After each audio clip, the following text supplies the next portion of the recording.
Hello students, a very good evening. So I hope all of you are doing very well. तो अब जो topic हम start करने जा रहे हैं वो क्लास 7 का एसिड बेसिस एंड सॉल्ट्स। तो एग्जाम पॉइंट ऑफ व्यू से काफी ज्यादा इंपॉर्टेंट चैप्टर है क्योंकि कॉम्पिटेटिव एग्जाम्स में ओलंपियाड्स में इससे कई सारे क्वेश्चंस पूछे जाते हैं। जैसे कि किसी भी सब्सटेंस में हम कोई स्पेसिफिक इंडिकेटर डाल रहे हैं तो उसका नेचर क्या होगा, कलर चेंज क्या होगा, या मान लेते हैं कि मुझे कोई सॉल्ट दे दिया गया तो उससे पूछा जा सकता है कि इस सॉल्ट का नेचर क्या होगा, ये एसिडिक है, बेसिक है या न्यूट्रल है। तो इस तरह के क्वेश्चंस कई सारे पूछे जाते हैं इस चैप्टर के अंदर। तो हम स्टार्ट करते हैं। जैसे सबसे पहले हमारे पास डेफिनेशन आती है कि एसिड्स क्या होते हैं। तो जो ये एसिड है, this particular term is derived from a Greek word that is easier. Easier word का मतलब होता है सार। तो मतलब एसिड्स हमारे पास क्या होते हैं, जनरली खट्टे। तो नॉर्मली जैसे हम घर में बहुत सारी चीजें ऐसी खाते हैं, जैसे हम ऑरेंजेस खाते हैं, ग्रेप्स खाते हैं, तो इसके अंदर जो खट्टापन होता है वो किसी एसिड की वजह से ही होता है। और वो एसिड्स को हम स्पेसिफिकली कहते हैं ऑर्गेनिक एसिड्स, क्योंकि वो नेचुरली प्रेजेंट है उन सब्सटेंसेस के अंदर। सो एसिडिक सब्सटेंसेस के अंदर जो एक मेजर चीज देखी जाती है कि उसके अंदर एक स्पेशल टाइप का आयन होता है, that is H+ ion. So most of the acids के अंदर आपको ये वाला पर्टिकुलर आयन देखने को जरूर मिलता है। अब हमारे पास एसिड्स दो तरीके के होते हैं, एक होते हैं ऑर्गेनिक एसिड्स, एक होते हैं mineral acids. Organic acids as the name suggest कि जिस जो कि हमें नेचुरली मिलते हैं from different sources like plants, fruits and some vegetable also. And mineral acids वो होते हैं जो हम एक्सट्रैक्ट करते हैं फ्रॉम द रॉक्स। जब अर्थ क्रस्ट से मिनरल्स एक्सट्रैक्ट करते हैं, नेचुरली अकरिंग कंपाउंड्स एक्सट्रैक्ट करते हैं, तब उनके साथ हमारे पास ये वाले एसिड्स प्रोड्यूस होते हैं जिनको हम मिनरल एसिड्स कहते हैं। तो ये मेरे पास एक कैटेगरी है ऑर्गेनिक और मिनरल एसिड्स की। तो ये हमारे पास जैसे है citric acid, formic acid, acetic acid, ये सब हमारे पास क्या है, ऑर्गेनिक एसिड्स हैं, and these are their respective sources. तो this is a very important table for exam point of view, क्योंकि इस पे क्वेश्चन आते हैं कि सिट्रिक एसिड का मेजर सोर्स क्या है, या फिर कि हमारे पास टैमरिंड है उसके अंदर कौन सा ऑर्गेनिक एसिड प्रेजेंट होता है। इस तरह से कई बार इस पे क्वेश्चंस पूछे जाते हैं। उसके बाद जो मेरे पास ये राइट में मेरे पास जो टेबल है, that is of mineral acids.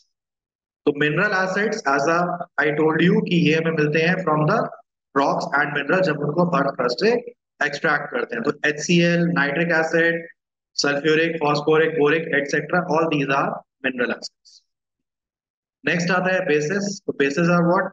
तो bases are the substances which are like bitter in taste और सोपी और स्लिपरी इन टच।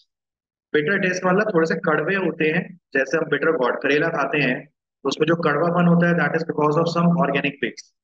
नीम की लीव्स होती हैं, that is also bitter because of some organic base present in that. Cucumber हम खाते हैं, cucumber के ऊपर जो व्हाइट कई बार होता है कि कुकुम्बर थोड़ा सा बिटर होता है, that is again because of some organic base. तो हमारे पास जितने भी ये सब्सटेंसेस होते हैं, अमोनिया, हमारा डिटर्जेंट, हमारे पास सोप, या फिर हम जो विंडो क्लीनर्स यूज करते हैं या ड्रेन क्लीनर्स यूज करते हैं, उन सब में हमारे पास कोई ना कोई बेसिस प्रेजेंट होते हैं।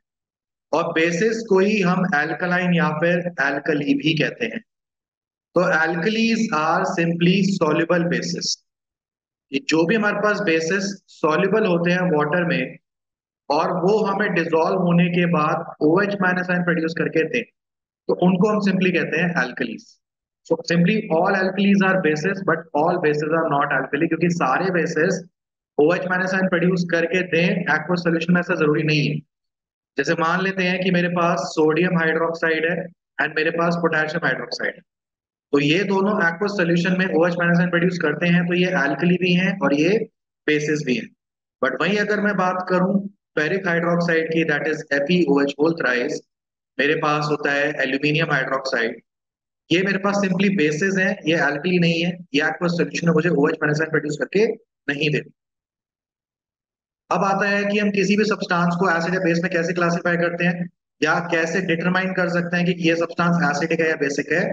तो उसके लिए हमारे पास कुछ सेट ऑफ केमिकल्स होते हैं जिनको हम नाम देते हैं indicators. As the name suggest, indicator मतलब जो इंडिकेट करे। तो इंडिकेटर्स हमारे पास मेजरली तीन टाइप के होते हैं। एक होता है नेचुरल, एक होता है हमारे पास सिंथेटिक, और तीसरी वैरायटी हमारे पास होती है ऑल फैक्ट्री। तो natural indicators which are obtained from natural sources like turmeric, China rose, litmus, हमारे पास रेड कैबेज, ये सारे हमारे पास जो होते हैं these are natural indicators.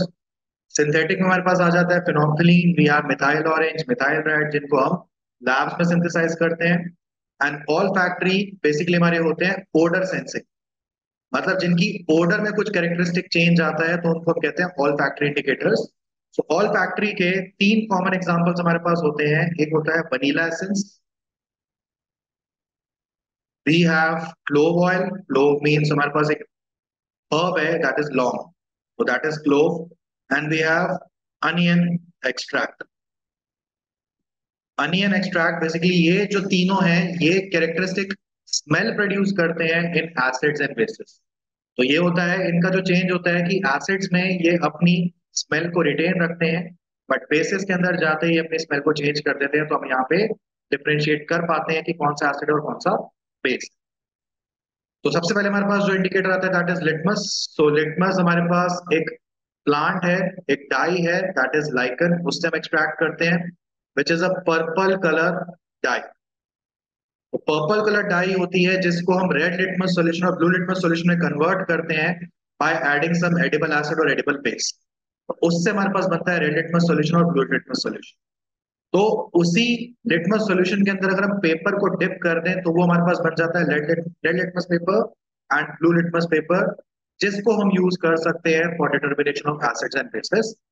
Acids के केस में लिटमस का जो इम्पैक्ट होता है, एसिड्स के केस में acids basically turns blue litmus red, और जो हमारे पास बेसिस होते हैं दे टर्न्स रेड लिटमस ब्लू। तो ये ब्लू, ये हमारा लिटमस का इम्पैक्ट होता है फॉर डिफरेंट इंडिकेटर। तो ये मेरे पास कुछ सब्सटेंसेस हैं जिनका हम लिटमस पेपर पे इफेक्ट देखते हैं। जैसे टैप वाटर है, टैप वाटर में रेड लिटमस और ब्लू लिटमस में कोई भी चेंज नहीं आता, दैट मीन्स कि वो न्यूट्रल है। उसके बाद डिटर्जेंट सॉल्यूशन है, डिटर्जेंट सॉल्यूशन को जैसे रेड लिटमस के साथ मिक्स किया वो ब्लू में कन्वर्ट हो गया, बट वो ब्लू को कुछ भी चेंज नहीं करता। तो इसका मतलब ये हो गया कि रेड से ब्लू में अगर वो चेंज करा दैट मीन्स कि वो बेसिक नेचर का हो। तो ये मेरे पास कुछ सब्सटेंसेस हैं जो हम हाउस होल्ड वे में डेली बेसिस पे यूज करते हैं, तो उनके ये लिटमस के बेसिस पे नेचर है कि वो एसिडिक है या बेसिक। नेक्स्ट इंडिकेटर हमारे पास आता है टर्मरिक, दैट इज हल्दी। तो हल्दी भी जो होता है, जैसे हमारे पास कभी हमारे क्लोथ्स के ऊपर कोई ग्रेवी गिर जाती है और उसको अगर हम सोप से रब करें तो उसका कलर थोड़ा सा चेंज हो जाता है। तो मतलब यहाँ पे जो स्टेन है उसका कलर चेंज होने का मतलब क्या है कि सोप बेसिक नेचर का है और टर्मरिक जो है वो बेसिक सॉल्यूशंस के अंदर अपना कलर जो है वो चेंज करता है। एसिडिक सॉल्यूशन में it retains its colour, but basic solution में वो अपने कलर जो है वो चेंज कर लेता है। एसिड में there will be no change, but base के केस में जो इसका कलर चेंज होता है दैट इज रेडिश ब्राउन। तो ये टर्मरिक का चेंज होता है। तो दीज आर सम सब्सटेंसेस जिसको हम टर्मरिक के साथ चेक कर सकते हैं। तो जैसे लेमन जूस है, टर्मरिक सॉल्यूशन में उसका कोई भी चेंज नहीं आएगा क्योंकि वो एसिडिक नेचर का है, तो इससे पता चल जाता है कि वो या तो एसिडिक है या थोड़ा सा न्यूट्रल है। ऑरेंज जूस कोई चेंज नहीं, विनेगर का कोई चेंज नहीं, बट मिल्क ऑफ मैग्नीशिया जैसी आया वो थोड़ा सा कलर चेंज शो करता है because milk of magnesia is a base. एक एंटासिड की तरह हम इसको यूज करते हैं कॉमनली, जो कि जब एसिडिटी बहुत ज्यादा हो जाती है तो तीनों जो हम यूज करते हैं तो उसमें हमारे पास ये मिल्क ऑफ मैग्नीशिया जो है वो present. China rose is another indicator. इसका भी कलर एक चेंज शो होता है कि मतलब हमारे पास एसिड्स के अंदर ये हमारे पास थोड़ा सा ऑरेंजिश होता है और बेस के अंदर ये बिल्कुल कलरलेस हो जाता है, हल्का सा ग्रीन हो जाता है। तो चाइना रोज का जो चेंज है वो हम यहाँ से ऑब्जर्व कर सकते हैं। So now again these are some substances जिसका हम चाइना रोज को यूज करके कलर चेंज डिटेक्ट करते हैं और फाइंड आउट करते हैं कि वो एसिड है या बेस। अब आते हैं हमारे पास सिंथेटिक इंडिकेटर्स। तो सिंथेटिक इंडिकेटर्स में सबसे कॉमनली जो हमारे पास यूज होता है दैट इज फिनोल्फथलीन। अब फिनोल्फथलीन का जो चेंज होता है, एसिड के केस में फिनोल्फथलीन रिमेन्स कलरलेस, बट जैसे ही वो बेस के साथ मिक्स होता है उसका कलर पिंक हो जाता है, जैसे कि हम ये डायग्राम में देख सकते हैं कि बेसिक सॉल्यूशन में इसका कलर बिल्कुल ऐसा पिंक हो जाता है फिनोल्फथलीन। इसके अलावा we have methyl orange and methyl red also. तो मिथाइल ऑरेंज और मिथाइल रेड जो है ये भी दोनों सिंथेटिक इंडिकेटर्स हैं जो कि हमारे पास रेड हो जाते हैं एसिड के केस में और वो हो जाते हैं orange in the case of base. और मिथाइल रेड का भी बिल्कुल सेम ही कलर चेंज होता है कि ये हमारा होता है red in the acidic solution और orangish yellow in the basic solution. So these three are synthetic indicators. अब हमारे पास नेक्स्ट टर्म आती है कि जब हम एक एसिड और बेस को आपस में रिएक्ट करा दे तो क्या हो? तो जब भी दोनों आपस में रिएक्ट करते हैं तो यहाँ पे वो एक सॉल्ट प्रोड्यूस करते हैं और वहां पे एक और सब्सटेंस प्रोड्यूस होता है, दैट इज वाटर। तो सिंपली न्यूट्रलाइजेशन यहाँ पे कहने का मतलब ये है कि कोई भी सब्सटेंस एसिड क्यों है जब तक उसमें H प्लस प्रेजेंट है, और कोई भी सब्सटेंस बेस कब तक है जब उसमें हमारे पास OH माइनस प्रेजेंट। तो जब ये दोनों आपस में रिएक्ट करते हैं तो रिएक्ट करने के बाद ये अपना सॉल्ट बना लेते हैं, और इनका जो एसिडिक और बेसिक कैरेक्टर है वो न्यूट्रलाइज हो जाता है, बिकॉज यहाँ पे एक वाटर फॉर्म हो जाता है which is neutral in nature. तो neutralization is basically chemical reaction between an acid and base, जिससे कि इनका एसिडिक और बेसिक कैरेक्टर जो है वो न्यूट्रलाइज हो जाता है।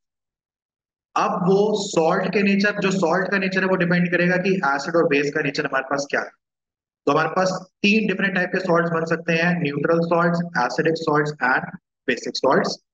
तो जैसे सॉल्ट की फॉर्मेशन कैसे होती है, जब एसिड बेस रिएक्ट करके वाटर बनाते हैं और एक सॉल्ट बनाते हैं। अब हमारे पास सॉल्ट तीन टाइप के हो सकते हैं, जैसे हमारे पास एक पहला होता है नॉर्मल सॉल्ट।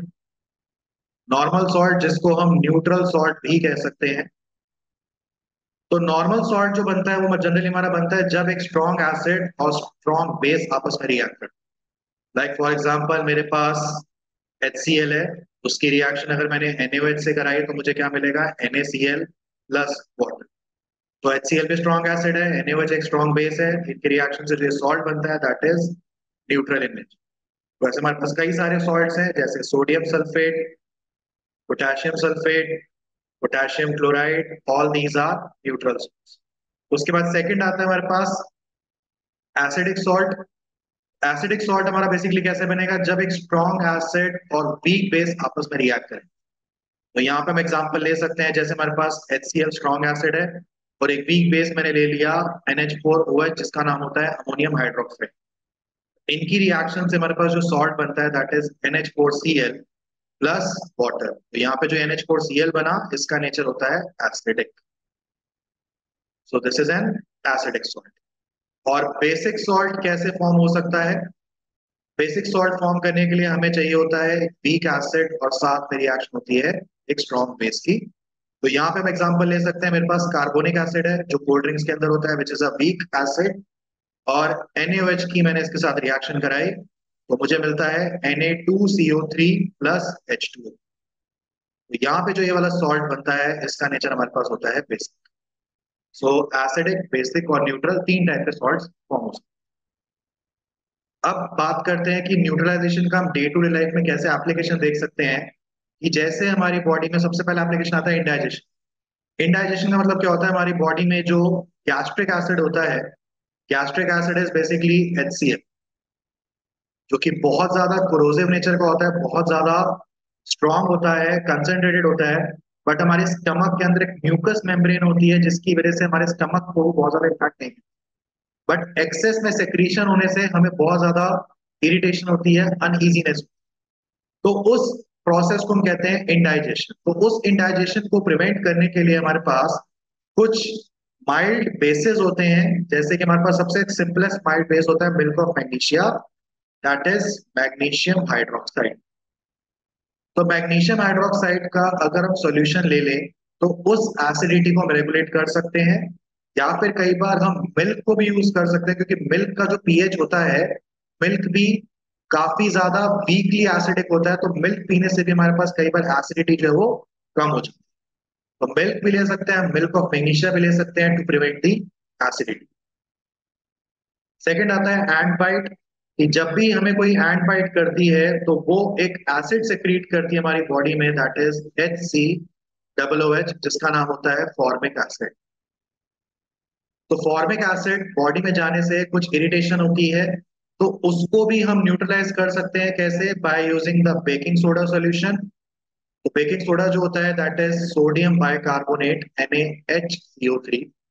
ये एक माइल्ड बेस है, अगर इसको हम रब करते हैं उस पर्टिकुलर स्टिंग के ऊपर तो हमारा जो इफेक्ट है वो न्यूट्रलाइज हो जाता है। या फिर हम कैलामाइन सॉल्यूशन ले सकते हैं, कैलामाइन इज ZnCO3।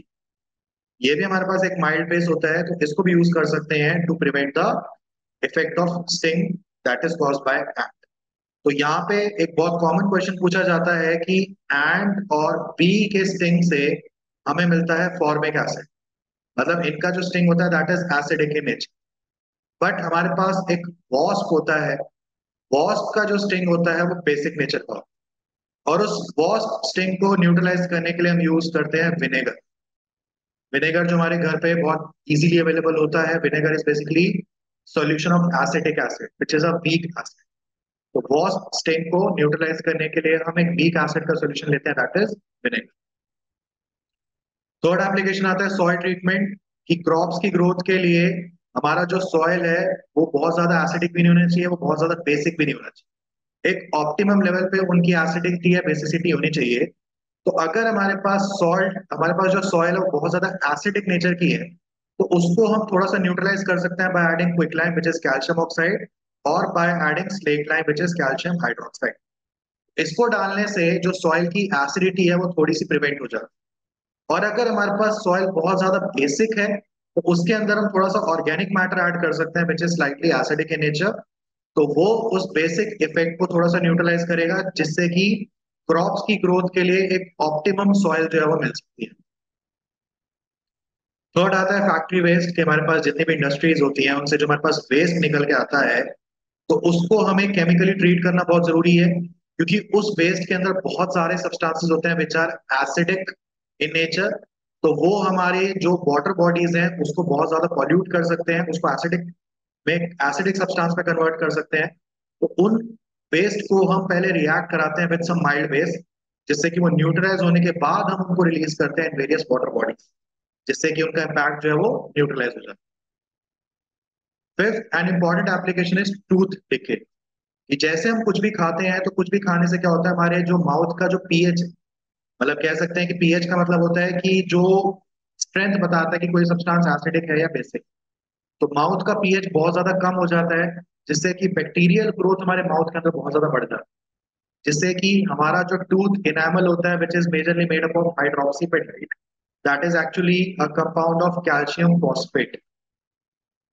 तो हाइड्रोक्सीपेटाइट जो होता है which is a major ingredient of our tooth enamel, वो कोरोड होना स्टार्ट हो जाता है, वो डिके होना स्टार्ट हो जाता है। तो जो हम टूथपेस्ट करते हैं, दो toothpaste consist of fluoride ions, जो कि उस हाइड्रोक्सीपेटाइट को फ्लोरोपेटाइट में कन्वर्ट कर देती है, and that fluorapatite is comparatively stronger, जिससे कि हमारा टूथ डिके जो है वो रुक जाता है, वो प्रिवेंट हो जाता है। अब हमारे पास कुछ क्वेश्चंस आते हैं, जैसे पहला क्वेश्चन है कि if you perform an experiment barehanded and you realize that the palm has become slippery and slimy. The most probable reason for this is that you have dropped. तो मतलब हमारे पास स्लिपरी हो रहा है, दैट मीन्स कि हमने कोई base drop किया होगा। तो हमारे पास यहाँ पे जो ऑप्शंस हैं sodium hydroxide, HCl and NaCl। NaCl हमारा एक सॉल्ट है, HCl एक एसिड है, बट सोडियम हाइड्रोक्साइड हमारे पास एक बेस। तो बेस जो होते हैं वो स्लिपरी नेचर के होते हैं, तो इसलिए इसका करेक्ट आंसर हो जाएगा option number 1। Second question is which of the following colour is given by phenolphthalein in a basic solution. तो अभी हमने डिस्कस किया कि एसिडिक सॉल्यूशन के अंदर फिनोक्सिलिन कलरलेस रहता है, बट बेस के अंदर जाते ही वो हमारा पिंक हो जाता है, तो इसलिए correct answer is option 2। Next है which of the following set of substance contains acid. अब यहाँ पे हमारे पास आ रहा है ग्रेप्स, लाइम वाटर। तो ग्रेप्स के अंदर भी आप citric acid, but lime water is calcium hydroxide, तो ये एक एसिड है, ये एक base. Vinegar which is an acid, acidic acid, but soap के अंदर हमारे पास बेस होता है विच इज अ बेस।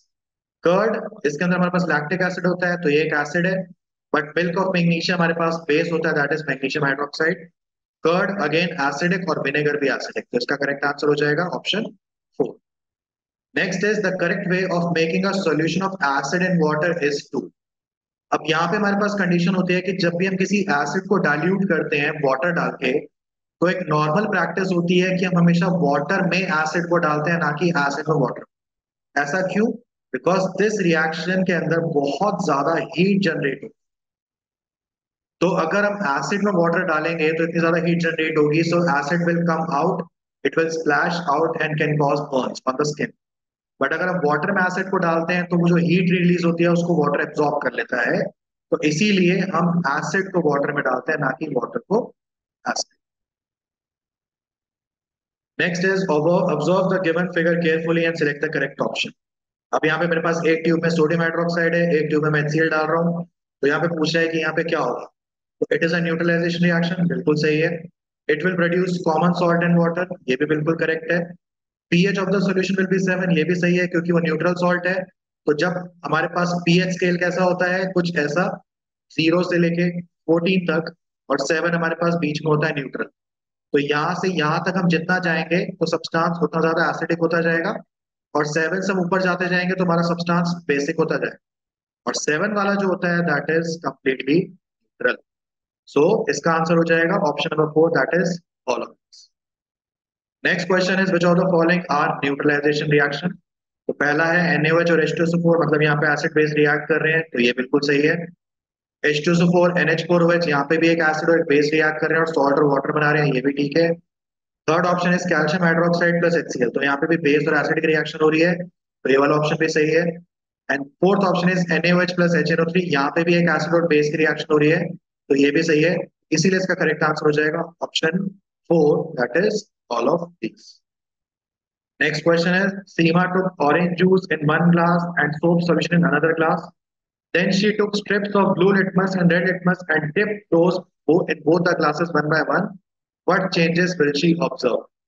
अब हमारे पास जो है ऑरेंज जूस होगा, इसके अंदर हमारे पास सिट्रिक एसिड होगा, तो मतलब ये एसिडिक नेचर का है। और हमारे पास जो सोप सॉल्यूशन है वो किस नेचर का होगा, बेसिक नेचर। तो हमारे पास ऑरेंज जूस के अंदर जो होगा एसिडिक है, तो ये ब्लू लिटमस को रेड में कन्वर्ट करेगा, और जो बेस है वो रेड लिटमस को ब्लू में कन्वर्ट करेगा।